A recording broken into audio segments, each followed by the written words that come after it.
warahmatullahi wabarakatuh dan selamat siang. Pada siang hari ini kami akan mempresentasikan hasil diskusi kami yang berjudul Model RDR dan RDRD. Ya, di sini saya akan mempersilahkan kepada pemateri pertama untuk membaca hasil diskusi kami.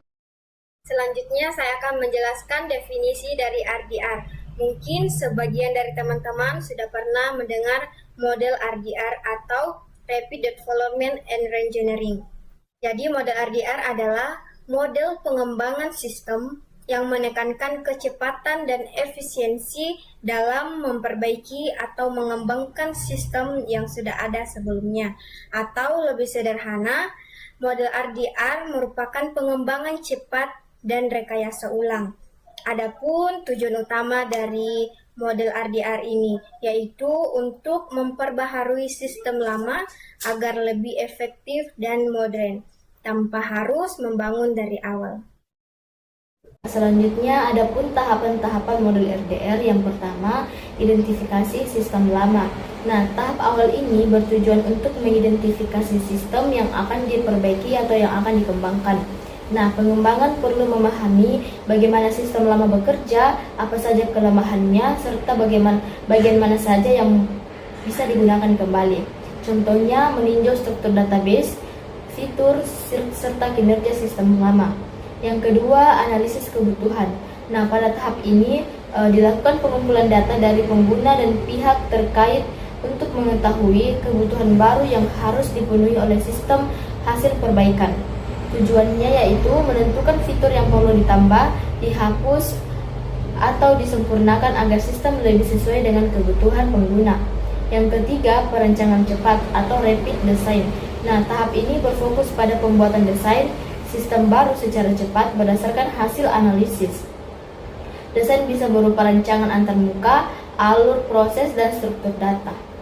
Tujuannya menghasilkan rancangan sistem yang efisien namun tetap fleksibel untuk dikembangkan lebih lanjut. Yang keempat, uji coba dan implementasi atau testing and implementation, yaitu setelah proses rekayasa selesai, sistem diuji secara menyeluruh untuk memastikan bahwa semua fungsi berjalan dengan baik dan tidak menimbulkan bug. Setelah dinyatakan stabil, sistem diimplementasikan ke lingkungan nyata. Tujuannya agar menjamin sistem hasil pengembangan siap digunakan dengan kinerja optimal. Sekian dari saya, terima kasih. Nah, di sini ada beberapa kelebihan dan kekurangan pada RDR. Langsung saja pada kelebihan RDR terbagi 4 bagian. Yang pertama itu kelebihan cepat dalam sistem pengembangan. Yang kedua, kelebihan memperpanjang umur sistem lama, mengurangi risiko kesalahan besar. Dan yang ketiga, kelebihan pengembangan lebih rendah. Yang keempat, kelebihan fleksibel dan adaptif. Baik, langsung saja kita masuk pada kekurangan RDR. Kekurangan RDR terbagi 3 bagian. Di antaranya yang pertama, kekurangan tergantung pada sistem lama. Yang kedua, kekurangan sulit diterapkan pada sistem using inovasi terbatas. Nah, yang terakhir itu yang ketiga, kekurangan membutuhkan analisis yang teliti. Nah, di sini ada model RDRD. Model RDRD merupakan pengembangan dari model RDR.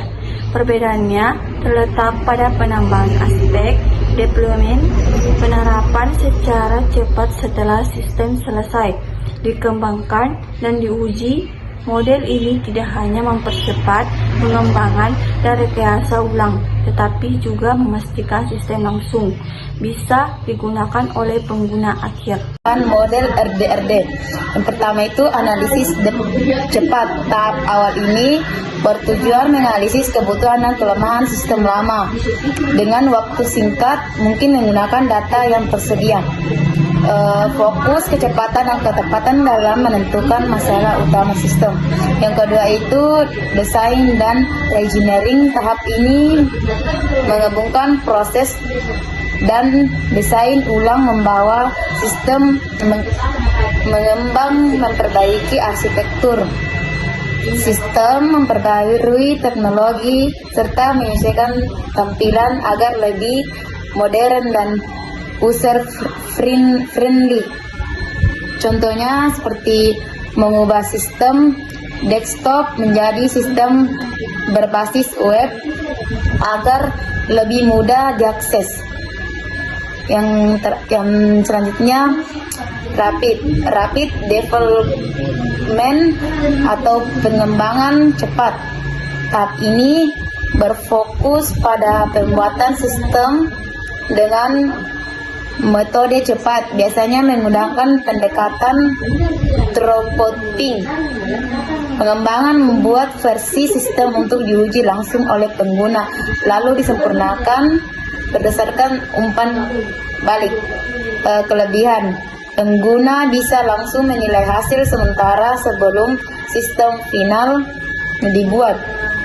Yang selanjutnya itu testing dan deployment atau penerapan cepat. Testing dan deployment, penerapan cepat setelah berkembang selesai. Sistem langsung diuji, diterapkan ke lingkungan kerja nyata. Penguji memastikan semua fungsi berjalan dengan baik, dan deployment dilakukan agar setiap sistem bisa digunakan oleh pengguna. Tujuannya itu menghemat waktu, peluncuran, dan mempercepat manfaat sistem bagi organisasi.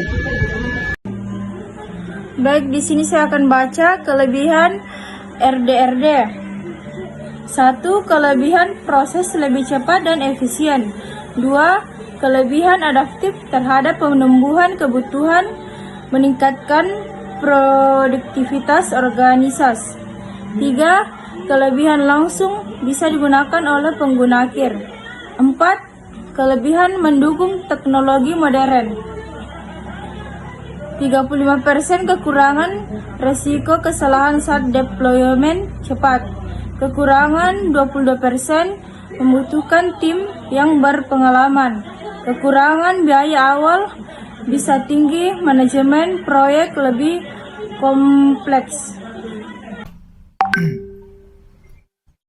Ya baik, itulah materi yang dapat disampaikan oleh teman saya. Di sini saya akan membacakan kesimpulan RDR dan RDRD.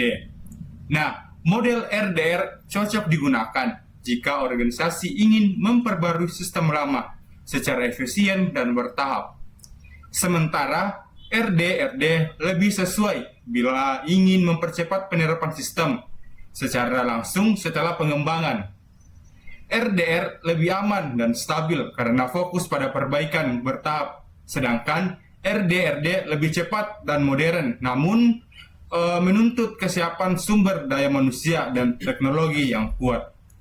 Demikianlah dari kami kelompok 7, kami ucapkan banyak terima kasih.